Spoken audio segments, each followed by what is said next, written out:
can't have two female dogs. Okay. How do I put this bluntly? It's two female dogs can coexist in the same house. They can live in the same house. They can live peacefully in the same house. They don't have to eat in separate areas. They don't have to sleep in separate areas. They don't have to be separate at all. Okay.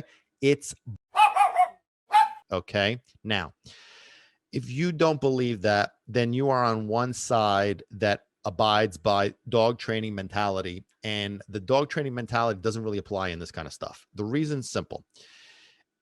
Can two female dogs live together? Maybe two female humans can't. I don't know.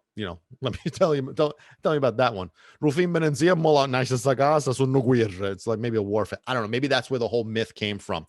I'm not sure. But regardless of the fact, when it comes to two female dogs, it's not a problem. Okay. Here's the thing, guys. Dogs, whether they're female or male, it boils down to the same basic principles. They need leadership. They need directions, boundaries, and limits. They need mental and physical stimulation. All the same that any other dog would require. Okay. If you don't understand that,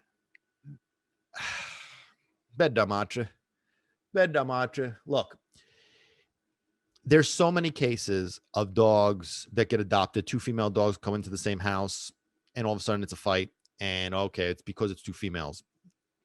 No, the problem is that these dogs are spoiled. They don't have structure. They don't have leadership. They don't have guidelines. Their energy is not being drained. They're not being exercised mentally and or physically. It's the same shit. It boils down to the same thing. It's always the same thing. No structure, no leadership, lack of exercise, pent up energy. It's the same problem.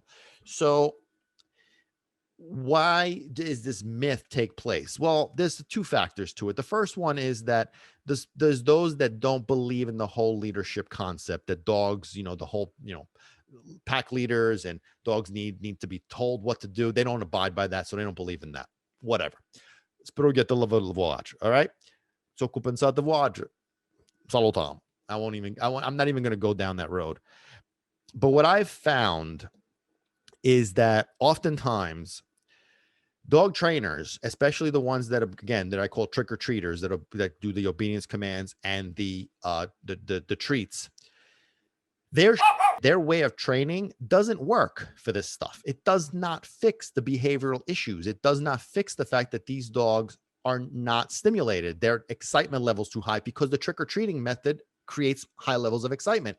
And if those dogs are not being if their energy is not being drained properly or enough or at all, then you're going to have a problem of pent up excitement, pent up energy. The other factor is that if you don't believe in establishing directions, boundaries, and limits, these dogs kind of like take over and do their own thing. And now there's a battle for position of the alpha female role. Yes, it is true on that note.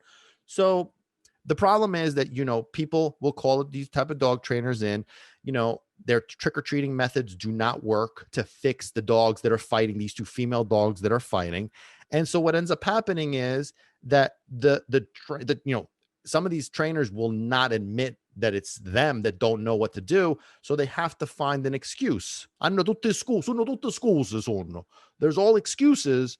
And so what's the excuse? Well, the reason why is because they're too female. I'm here to tell you flat out, that is not true. Okay? Not true at all.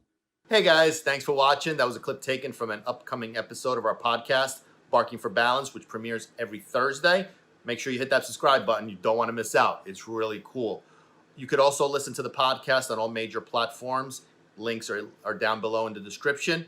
Make sure you also follow us on social media, Facebook and Instagram. Links also down below for all content that we don't post on YouTube.